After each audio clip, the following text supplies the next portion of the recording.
Dear students, good morning. Saint Columbus school में आप सभी छात्रों का आज फिर स्वागत है।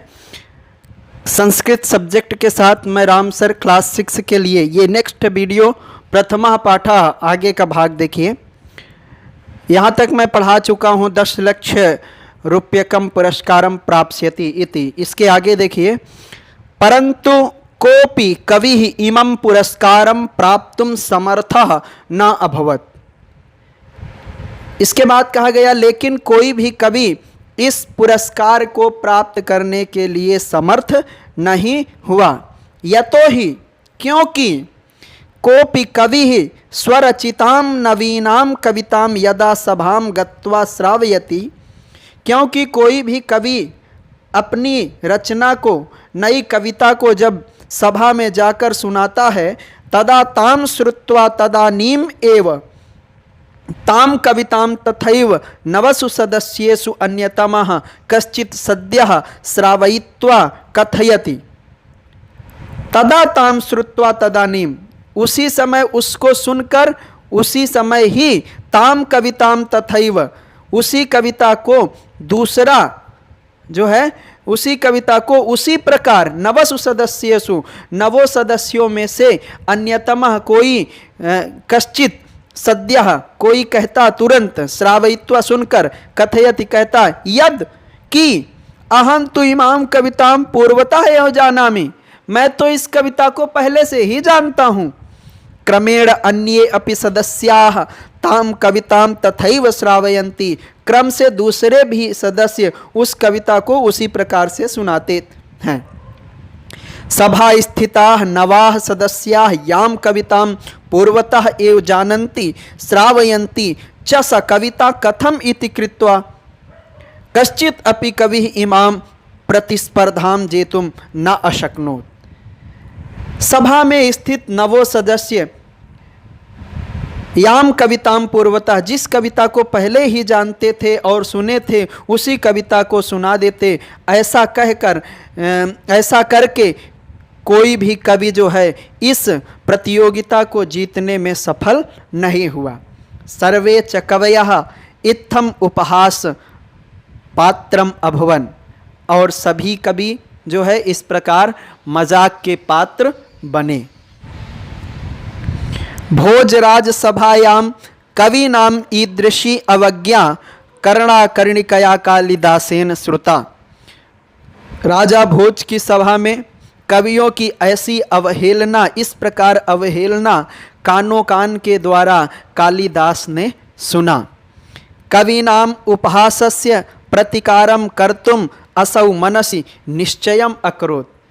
कवियों का मजाक जो हुआ उसको दूर करने के लिए असौ मतलब मन में, इस प्रकार अपने मन में निश्चय किया। कालिदास ने निश्चय किया कि जो कवियों का मजाक हुआ इसको हमें दूर करना है।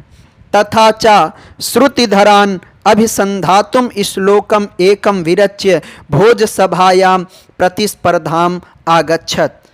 तब और जो है इस प्रकार, तथा माने तब, श्रुतिधरान सुनकर याद करने वाले ऐसे विद्वानों के समक्ष एक श्लोक रच करके, एक श्लोक जो है विरच्य माने रच करके, लिख करके, याद करके भोज सभायाम, राजा भोज की सभा में प्रतियोगिता के लिए आए।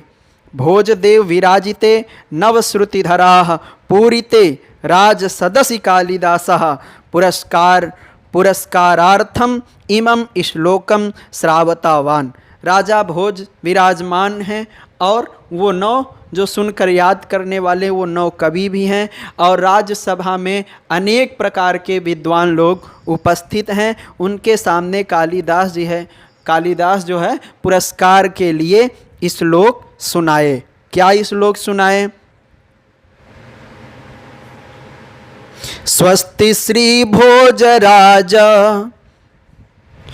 त्रिभुवन विजयी धार्मिकः सत्यवादी पित्रा ते में गृहीता नवनवतियुता स्वर्णकोटिर्मदीया।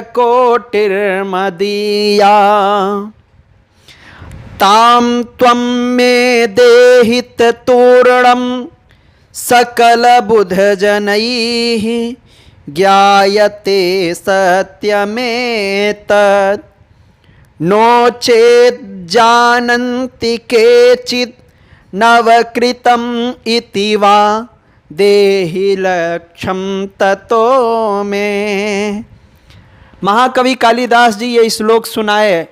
इसका अर्थ है, कहते हैं कि हे महाराज, हे भोजराज, आप तीनों लोक के स्वामी हैं, धार्मिक हैं, सत्यवादी हैं, आपका कल्याण हो, आपकी जय हो, और आपको मैं स्तुति करता हूँ, आपको प्रणाम करता हूँ। कहते हैं पित्रा ते में गृहीता नवनवति युता स्वर्ण कोटिर मदीया। मदीया माने मेरे द्वारा या मेरे से, मुझसे स्वर्ण कोटि नवनवति युता 99 लाख रुपया। कोटिर माने होता है करोड़, लगभग 1 करोड़ के समथिंग जो है 99 लाख रुपए की स्वर्ण कोटि माने स्वर्ण मुद्रा। ठीक है। पिता पित्रा ते में गृहीता, में माने मुझसे, ते माने आपके, कौन? पित्रा माने पिता। आपके पिता ने मुझसे 99 लाख रुपए स्वर्ण मुद्राएं लिया था। ताम त्वं में देहि तूर्णम। ठीक है। सकल बुद्धि जनैः ज्ञायते सत्य में, ये बात सत्य है। यहां सब लोग, जितने विद्वान लोग उपस्थित हैं, सब लोगों को ये बात पता है। ठीक है। बोलिए पता है कि नहीं? बोले नहीं, ये तो मैं कभी नहीं सुना, ये मैं कभी नहीं सुना, नहीं मुझे नहीं पता है। तो कहते हैं यदि ये बात सत्य है तो ताम त्वं में देहित, तो उसको आप मुझे तुरंत दे दीजिए। बोले नहीं नहीं, मैं तो ये कभी नहीं सुना, मेरे सामने ऐसा नहीं हुआ। तब कहते हैं नो चेद, जब ऐसा नहीं है, ऐसा आप लोग नहीं जानते हैं, तो ये क्या है? ये नई रचना है कि नहीं? तो बोले हाँ। तो कहते हैं इस प्रकार मुझे 10 लाख रुपए चाहिए। इमाम कविताम श्रुत्वा सर्वे श्रुतिधराः मौनम अभवन। इस कविता को सुनकर जो सभी सुनकर याद करने वाले विद्वान थे, मौन हो गए, मुख से कुछ बोल ही नहीं आया। एकतः लक्ष्य मुद्राम इतः पुरस्कारः अपरः तः च नवनवति कोटि रूप्यकाणि इति विचार्य राजसदस्याः मौनम आश्रितवन्तः। एक तो लाख रुपए की मुद्रा, दूसरा कोई पुरस्कार में जीता, नवनवति कोटि रूप्यकाणि इति विचार राज सदस्या मौनम। अरे बताया कि 99 लाख रुपए, ऐसा विचार करके राज के जो सदस्य थे वो सब मौन रह गए। फलतः च कालिदासस्य कविता अश्रुत पूर्वा नवीना च सिद्धा। फलता माने इसके बावजूद जो है कालिदास की यह कविता बिना सुनी हुई और नई सिद्ध हुई, अर्थात इसके पहले ऐसा कोई कविता, ऐसा कोई श्लोक नहीं बोला गया था। इस प्रकार वो सिद्ध हुई।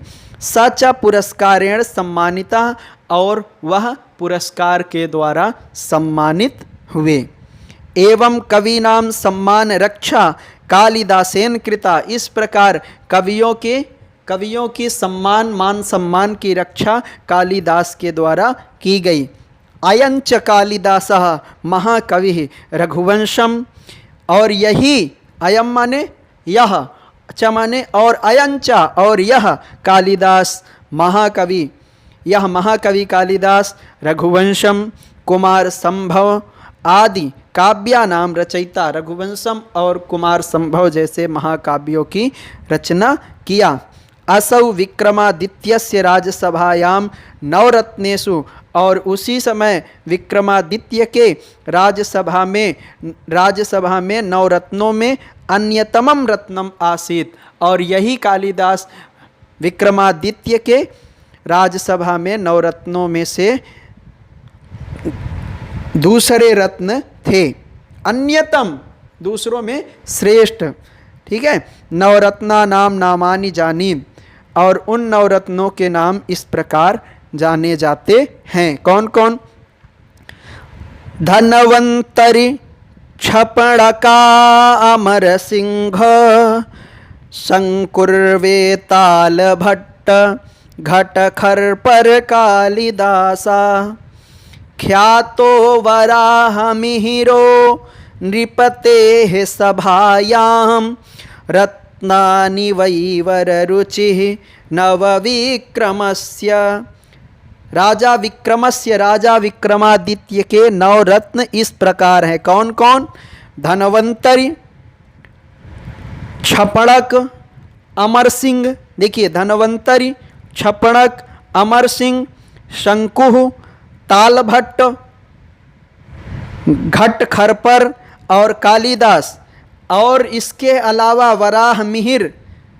ठीक है, वराह मिहिर जैसे राजसभा में उपस्थित ये नवरत्न जो है वररुचि आदि नए विक्रमादित्य के नव रत्न थे। धनवंतरि 1, क्षपणक 2, अमर सिंह 3, शंकु 4, तालभट्ट 5, घटपरखर 6, कालिदास 7, वराह मिहिर 8 और वररुचि ये 9। इस प्रकार ये 9 रत्न थे। धन्यवाद। आज के लिए यहीं तक ये चैप्टर हुआ।